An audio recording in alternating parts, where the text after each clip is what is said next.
شب قدر 1000 مہینوں سے بہتر رات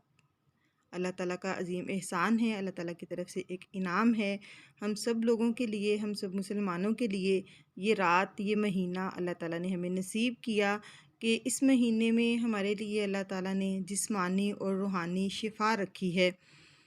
اللہ تعالیٰ ہمیں جسمانی اور روحانی بیماریوں سے دور کر دیتا ہے، گناہوں سے بخشش کا مہینہ ہے۔ اور شب قدر کی رات جیسا کہ آخری عشرہ شروع ہونے جا رہا ہے، اور طاق راتیں بہت اہم راتیں ہیں، کیونکہ جو شب قدر کی رات ہے اس کے لیے حکم ہے، نبی اکرم صلی اللہ علیہ وآلہ وسلم کا فرمان ہے کہ شب قدر کو طاق راتوں میں تلاش کرو۔ ہمارے ہاں اکثر جو ہے وہ 27ویں کی شب کو جو ہے وہ شب قدر سمجھ کر جاگا جاتا ہے، اور اسی کو زیادہ اہمیت بھی دی جاتی ہے، لیکن شب قدر کی جو رات ہے کوئی فکس رات نہیں ہے، اسے طاق راتوں میں تلاش کریں۔ اور جس شخص نے اپنی زندگی میں نبی اکرم صلی اللہ علیہ وآلہ وسلم کا ہی فرمان ہے کہ بد نصیب ہے وہ شخص جس نے رمضان الکریم کو اپنی زندگی میں پایا اور اس نے اپنی بخشش نہ کروائی ہو، اور خاص طور پر جس نے آخری عشرہ جس کو نصیب ہوا، جس کو طاق رات نصیب ہو گئی، اور اللہ تعالیٰ نے اس کی بخشش جو ہے وہ کنفرم کر دی، مہر لگا دی کہ جو ہے وہ بخشش ہو جائے گی، سوائے 4 لوگوں کے۔ جو حدیث میں ہے اس کا مفہوم کچھ یوں ہے کہ 4 لوگ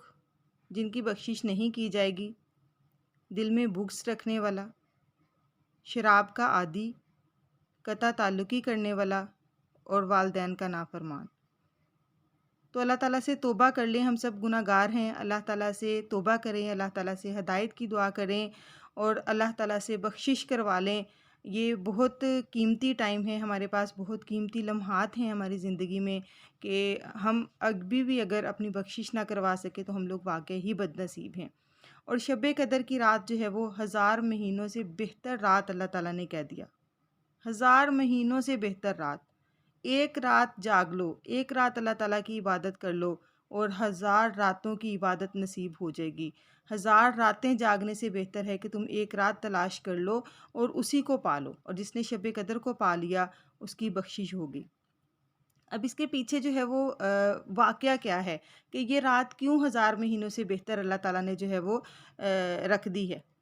جیسا کہ نبی اکرم صلی اللہ علیہ وآلہ وسلم کی امت میں عمریں بہت لمبی نہیں ہیں، اس سے پہلے امتوں کی جو ہے وہ عمریں بہت لمبی تھیں، تو پہلی جو امتیں تھیں اس میں کچھ لوگوں نے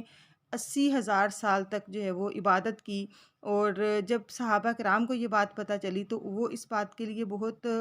پریشان ہوئے کہ ہماری تو عمریں بھی اتنی زیادہ جو ہے وہ نہیں ہیں، تو ہم کیسے اتنی عبادت کر پائیں گے۔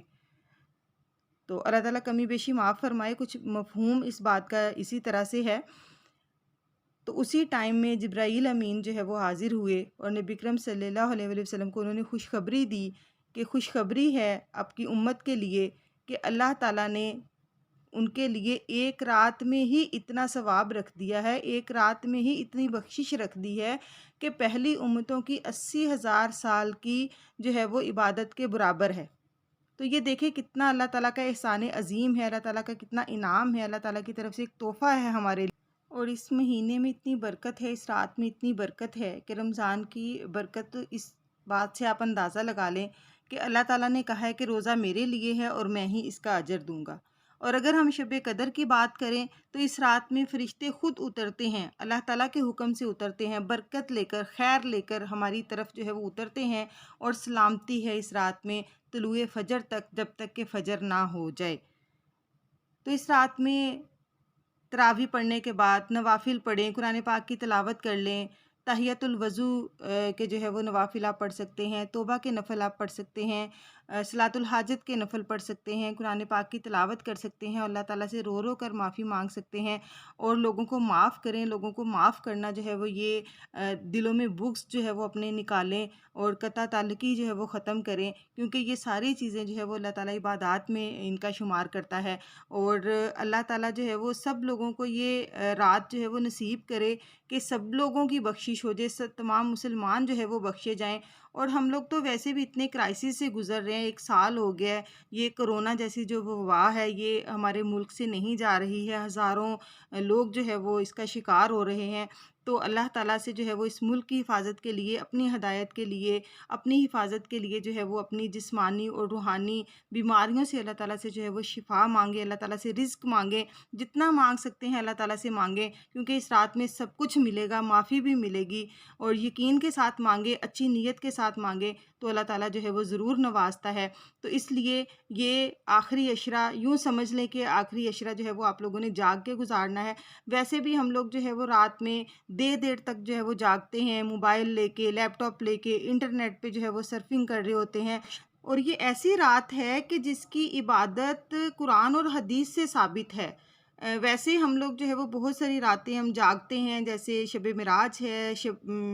شب برات ہے، لیکن ان کا کوئی ہمیں قرآن اور حدیث سے جو ہے وہ اس کی عبادت کا ہمیں حوالہ نہیں ملتا۔ لیکن یہ ایک ایسی عبادت ہے، ایسی رات ہے شب قدر کی رات، کہ اس کو قرآن اور حدیث دونوں سے ہمیں جو ہے وہ اس کا ریفرنس ملتا ہے، اور یہ بخاری شریف کی حدیث ہے جس میں ابو ہریرہ نے اسے روایت کیا ہے کہ آپ صلی اللہ علیہ وآلہ وسلم نے فرمایا، جو شخص شب قدر عبادت کرے ایمان کے ساتھ اور ثواب کی نیت کر کے، اس کے اگلے گناہ بخش دیے جائیں گے، اس کے تمام گناہ بخش دیے جائیں گے، اس کی بخشش کر دی جائے گی، لیکن شرط یہ ہے کہ خالص جو ہے وہ نیت سے اللہ تعالیٰ سے جو ہے وہ توبہ کریں، اللہ تعالیٰ سے دعا مانگیں، اپنے گناہوں کی معافی کر لیں، اور جو 4 شرطیں جس پہ جو ہے وہ معافی نہیں ہے ان کو اپنی زندگی سے نکال دیں۔ اور یہ چیزیں ایسی ہیں، یہ ایسی رات ہے کہ آپ کی زندگی بدل دے گی، اور اللہ تعالیٰ جو ہے وہ سب کو ایمان والی زندگی دے اور سب کو جو ہے وہ ایمان والی موت نصیب کرے۔ اللہ تعالیٰ سب کی بخشش کرے، اللہ تعالیٰ سب کو ہدایت دے، اور سب کو دعاؤں میں یاد رکھیں۔ اس ملک کو اس ٹائم دعاؤں کی بہت ضرورت ہے، ہم سب کو دعاؤں کی بہت ضرورت ہے۔ ہم ہدایت کے راستے پر نہیں چل رہے، اللہ تعالیٰ ہم سب کو ہدایت کے راستے پر چلائے، اللہ تعالیٰ سب کو بعمل بنائے، اللہ تعالیٰ اس روزے کے تقاضے پورے کرنے کی ہمیں توفیق دے، اور اللہ تعالیٰ ہمیں طاق رات نصیب کرے۔ مجھے بھی دعاؤں میں یاد رکھیے گا۔ اللہ حافظ۔